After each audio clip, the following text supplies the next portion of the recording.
Hello everybody, my name is Troublemaker, this is Wargame Airland Battle, and I have a match today, a packed versus packed, and it's not only just a pack versus pack, it's a pack v pack rematch with Zombiepigman, representing the color blue, and his opponent playing as red is going to be FR-Niwo. Now to recap, in their last encounter, FR-Niwo beat him in about 6 minutes. He used a napalm bomber to strike movement paths.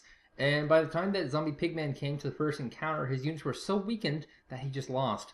Since then, since the creation of the Firebomb tutorial video, that build has become almost a standard build in the community. So much so that there's currently a thread on the forums reaching about 400 responses about that particular build and how powerful it is, asking for it to get nerfed. And FR-Niwo is actually doing something different. It's not quite a helicopter all in this time. It's 3 commands. He's got a lot of East German and Polish units here as well. So this might be an air deck that he's using, oddly enough. All the while, Zombiepigman is just a solid, good player with great fundamentals. He's got a great mixture of units, a slightly higher amount of AA than he might normally use, and lots of infantry and tanks, just because of how badly abused he was last time he played against FR-Niwo. And also note with this match, napalm bombs are not going to work out too well. There's no really narrow corridored paths. Like this would be it right here, but then it opens up. So napalm bomb not going to be something that get used on this map. It's much larger map than normal. This is actually a normal 2v2 or 3v3 matchup. Never will you ever see this in a 1v1. So for these guys to control this much territory will be pretty crazy. So FR-Niwo is going to, I guess, use these helicopters, and whoa! He has 2 bombers, not bombers, MiGs. These are air superiority fighters coming out to patrol the skies. And then he has a group of helicopter infantry going to rush forward and grab various positions. Now, whether this will weaken him heavily is another question, because this is a lot of helicopters, and if AA punches the right shots, then he's in trouble. I mean, each one of these helicopters is valued at only 10, but that's going to be, what, 120 points lost? Including the infantry on the inside. So that's something to consider pretty heavily. All the while, Zombiepigman, of course, not getting that crazy advantage of speed. Not able to get to the middle quite in time, but it also looks like FR-Niwo, so is not going to try to get the center position. Instead, he's going to go for the flanks. He's putting all sorts of aircraft at the flanks with infantry inside, and he's going to grab himself an Alpha for 3 points, a Delta for 3 points, and a Charlie for 2 points. And similarly from Zombiepigman, we have 3 point here at Hotel, we have a 3 point Juliet, and looks like he's going to settle with a 2 point India compared to this reinforcement point or the 3 point Echo. So lots of stuff going down. Both players playing roughly equal at this point. FR-Niwo has already struck first blood, and looks like we'll see second blood here, as the insanely fast infantry has actually taken this weird position here, which blocks the path, or I should say protects the path into Golf location. Note how many reinforcement points are on this map. You have the big one at Foxtrot, and then you have these 2 minor ones on the side here, which will no doubt be what people are also fighting for. Another little skirmish here, which some Urals can get traded for some rockets. These are what? These are Sokolo's Metis rockets, okay. And should be able to take care of these relatively easy. Not even going to get to deploy his Urals. One does get free, and so the Moto Strelki will get out. The vehicle does go down, and it looks like the Moto Strelkis are maybe going to get away. Might be able to reposition themselves in some bushes. All the while, in the middle here, we see Zombiepigman has taken position. He's got some tanks positioned in the woods, not necessarily the wisest of moves. And he's going to throw a few Urals with infantry in there as well. Of course, there are some Commandosis in here, which I'm assuming is Polish for commando, because otherwise it's just a ridiculous coincidence. And actually, the Moto Strelki will actually die. The whole squad wiped out. There's the final member, does in fact go down. And small lead for FR-Niwo, not the crazy lead we saw in the first encounter. And it's something that Zombiepigman can most definitely come back from, specifically because Zombiepigman controls the Echo base, and this is a huge advantage. Currently, FR-Niwo doesn't have much on the map as far as good units. He's rallying out a few T-62s. He's got some cheap rocket-based defensive units, but he doesn't have a lot of good units that can push into this middle base. He's rallying those out now, though, however, those T-62s, and he's going to play a game of catch-up. He might try to do some kind of hybrid combined arms, helicopter, and tank push, which would be interesting as well. And you can see both these players very high caliber, entering the mid-game very, very quickly, and both players have spread their forces very, very well around the map, covering all their bases. And, you know, Zombiepigman is not taking any risks. He is rallying out lots of infantry and trying to just make sure to protect all his bases, because he knows something like this is coming. You know, like a helicopter with a recon unit, because it's coming. Those are the kind of things that FR-Niwo likes to do. So all the while, we have a little bit of a lull in the action, so we'll just speed ahead as the tanks move to the front. And actually, look at this, a Moto Strelky has found himself a Spagoo 9. UAZ 469 rocket based, actually got 4 of his rockets off, so that's actually a crazy amount of damage he did there. And the T-62s are slowly getting to the front. These, of course, are going to be the big bomber units that will be just picking off infantry units in the background. There is a T-64 in the woods, which is kind of weird to me. I don't know. Looks like that Zombiepigman is using probably the most popular deck options possible. That is a Soviet-only deck, so you can gain the T-80U as the late-game tank unit. Whether it's even in his deck, however, is hard to say. But regardless, huge waves of T-62s coming out, and equivalents from both sides. Both players have lots of anti-tank weaponry, and the rocket weapon moves forward a little bit and picks off a carrier, a 1-point carrier. Not quite the amazing steal there. And now a T-64 BBI? That's a weird thing. It's going to move up, try and pick off these rocket-based weapons at close range, and just might be throwing this away. He's got to get this rocket the hell out of there. One down so far, and the other one will go down, no doubt, without doing any real damage. It's actually on lockjam right now, and that should do it. The T-62 is coming to support another UAZ Spagoo, getting target fired, however, by the tanks, and there's a nice little flank here as well. Trying to hit some of those side armor shots for some bonus damage, but not really paying out. Just not really the great amount of units that he needs right now to make a big push. And this is what I was talking about, how weak his opening was in terms of actual beefy units for the mid game and the late game, because he just doesn't have anything to push with right now. He's actually getting completely mutilated here by Zombiepigman, who's just wiping out every one of these UAZ Spagoos left and right, and he's just not doing the damage he needs to do with the tanks. The closer he pushes these tanks into these infantry, the more damage he will take. Here comes a napalm or a cluster bomb. What's this going to be? Looks like it's a cluster bomb, and it actually rips the shit, and I swore, rips the poop, rips the guts out of this wooded location, and everything's gone except for the T-64, which of course is pulling back. But keep in mind, Zombiepigman still has a strong lead. He only lost a few infantry with that cluster bombing, so that's something. Cluster Bomb still alive, still will be a factor of the game, and can be seen later. Speaking of which, we finally see Zombiepigman has taken the middle base, and he now owns 1, 2, 3, 4 bases. Speaking of which, the vefed has finally moved in position. It's in the woods. It's in one of these weird positions where it doesn't do enough damage to actually do a full reinforcement block, and it can't quite get good recon location, but he also doesn't want to lose it. So he's going to try and find some angling they can do to try and get around and do a little bit of damage, but not a ton. So a little bit of an ego crusher there. Zombiepigman, 25% of the way done here. Score goes to 2,000, not quite standard 1,500 point game. And looks like a little more lull as we'll see, trying to get more units up. Whoa, we see lots of Malkas and Fasta 4, that's a weird looking anti-air unit. But Malkas, of course, are going to be a very effective unit to get out early game. Especially considering that he has this field of operations base here, the FOB. So he'll be able to just plaster a lot of these infantry covered areas and do damage in exchange for supply. It's less popular to use artillery, but I think people are starting to get the flavor of it. One of the problems with Wargame European Escalation was that artillery is just too damn good. And in this game, they're about average. Speaking of which, oh my god, that just happened. They're about average, you know, and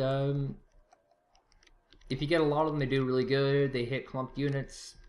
That's great. How did he do that, you're wondering? Well, he has his recon here, which when moving around accidentally spotted the command vehicle location. So he got a corrected shot because he had his recon here, and he killed it with 5 or 6 barrages. Not bad. So he gets a pretty good kill there, and it's still he's still a little bit behind, but he now is in economic position to come back. So that works out for him pretty good. Like I said though, Zombiepigman just solid standard play. That's what he's all about.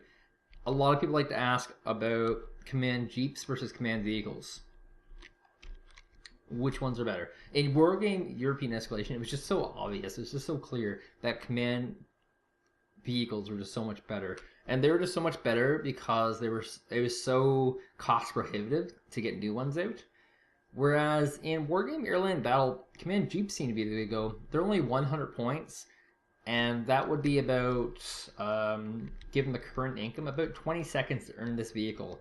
And you could lose, you know, 3 of these before a single command vehicle, command armor becomes valuable. So that's something to consider.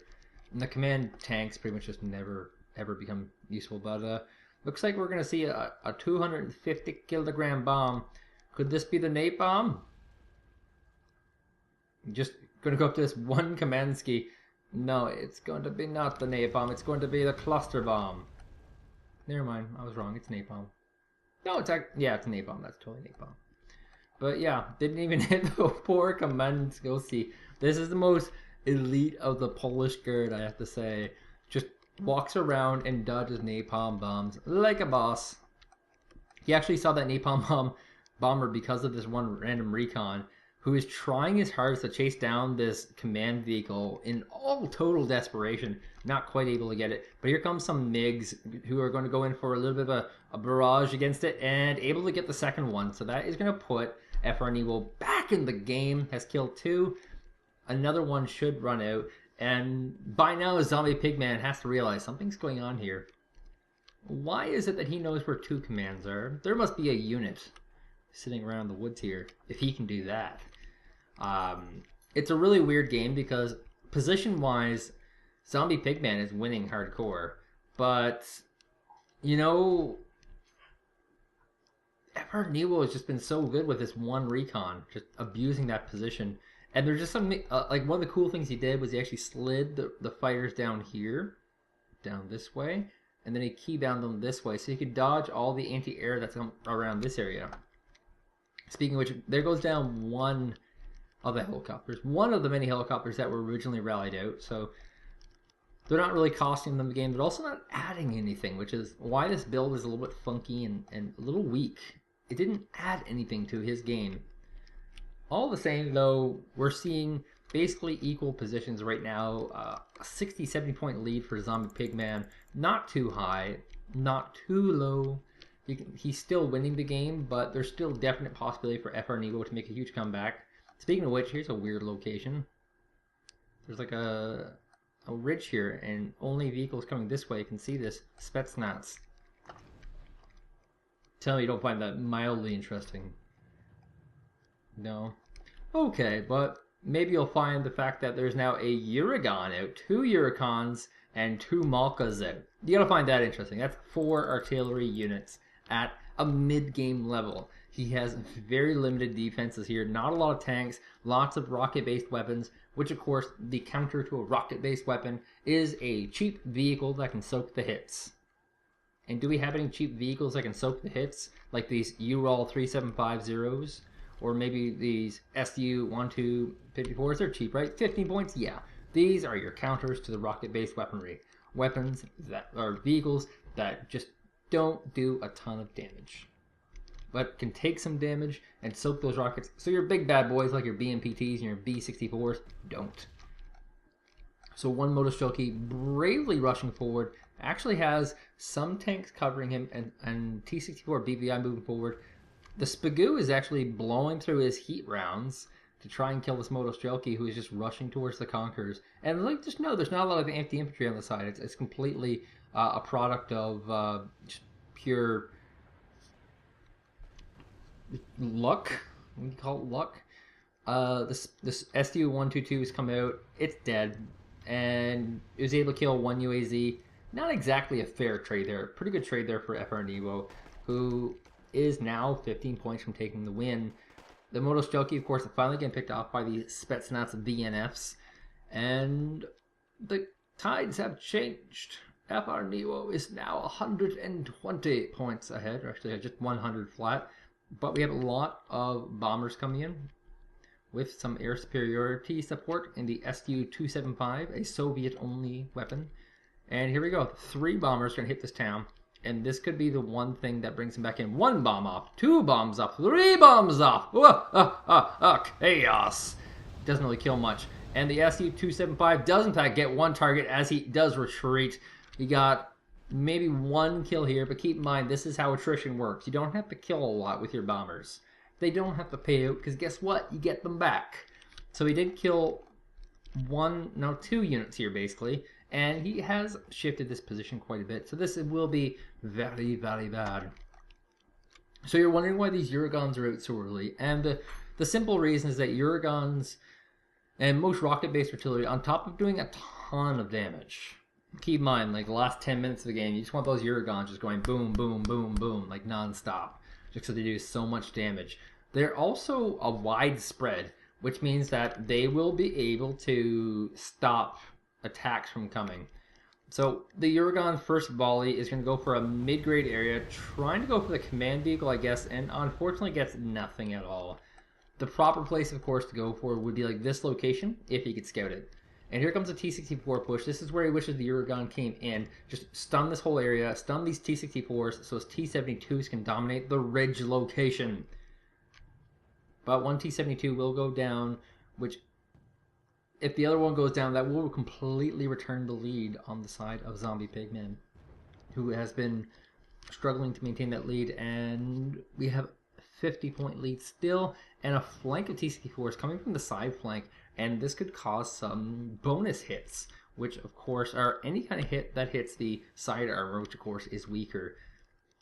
Now we do have 1 Tunguska. The 1 Tunguska will fire at these helicopters in the distance. Like I said, they're kind of a liability. And FR-Niwo is actually just crushing this. T-64 is coming from the side, hits a Ural, which of course is a 1-point vehicle, so who cares? T-64 BVI, moving to the side now. And now the main flank is actually going to get the side hits here.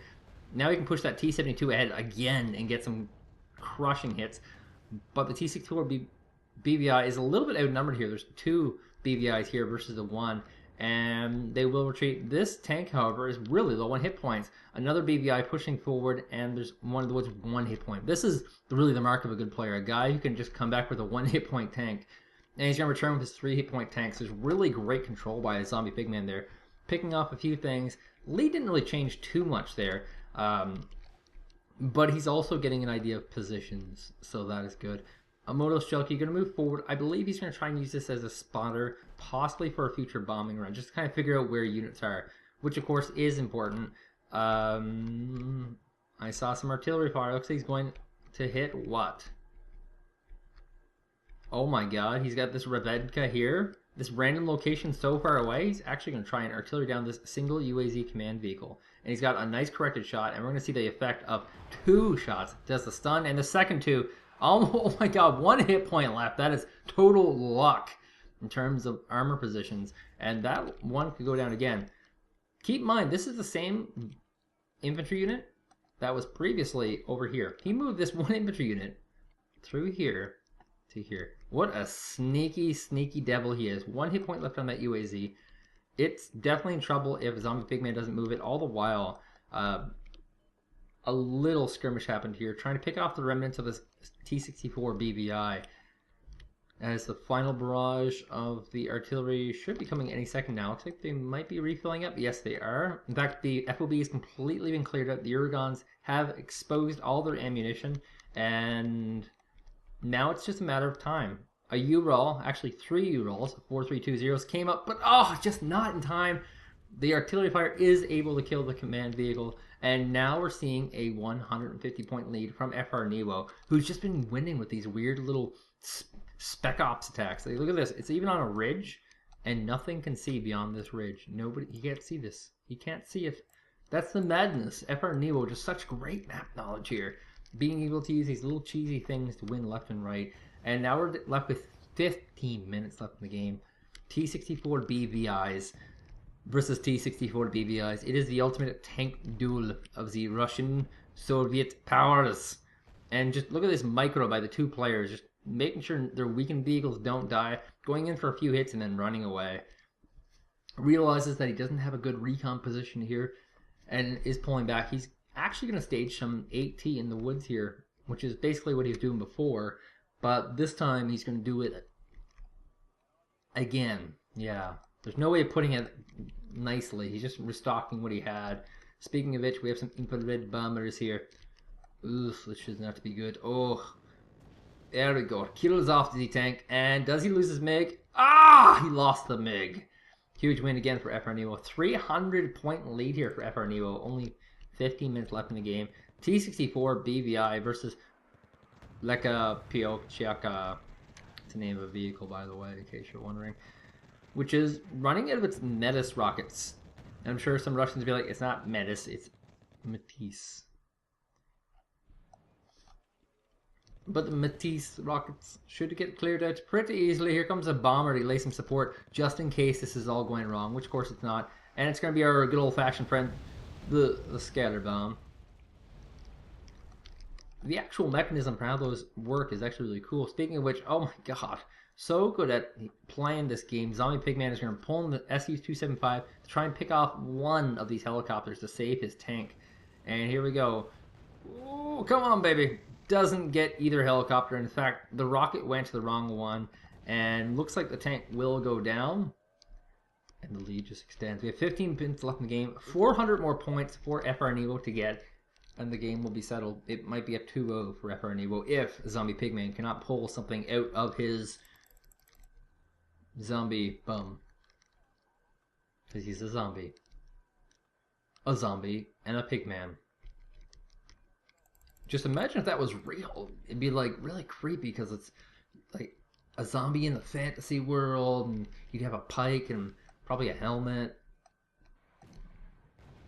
Or maybe Pigman's like some kind of code for some sort of Ukrainian or something. Like Pigman is Ukrainian. Oh, I think Orangeman is Ukrainians and Irish. Maybe they're Scottish. I don't know. Speaking of which, 300 points left. That was a pretty crushing win.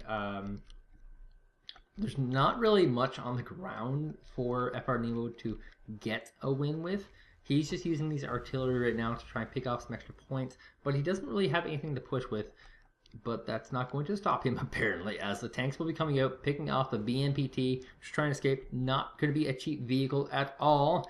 BMP does move away, but the S-72 is getting some side shots off, and it will probably just get away. More tanks are going to move a little bit forward. Ooh, one vehicle goes down. T-64 BVI war seems to be the new declaration. And oh, there we go. Finally, huge win for Zombiepigman, killing off that T-72.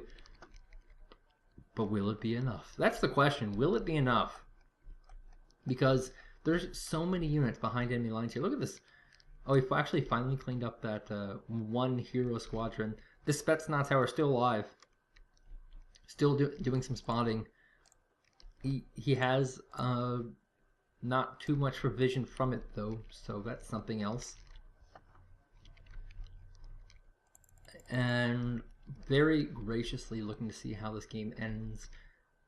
Spetsnaz finally going to engage something, but looks like they'll get wiped out by a single Motostoki squad.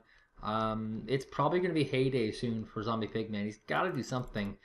He's got bombers, he's got jet fighters, He needs to make a move, and he needs to make it fast. 10 minutes left in the game. This will be the big decider. What he'll do, when he'll do, if he'll do it. Those are the big important questions right now. At a game point like this, bombers are going to do very, very well. Artillery are going to do very well to continuously shoot, and he's got to destroy some of these positions. Also, pushing becomes very vulnerable right now for him as well, because it's a make or break. I mean, if he takes 190 points worth of damage in that push, he's in trouble. And speaking of which, here comes the big push. 2 T-64 BVIs, BMPT staying behind, Tunguska sitting still, going to guard the flank, and we have 3 AT weapons moving in as well. Running in with a little bit of infantry support. He's actually dominated though. He's 100% actually dominated. There's 3 tanks here, and that's not good.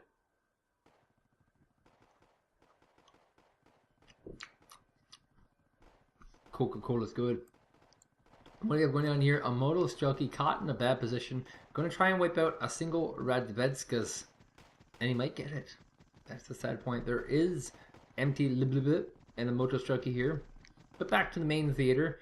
Looks like we'll see a T-64 squared off with a T-64, but apparently the Radvetka was the deciding factor.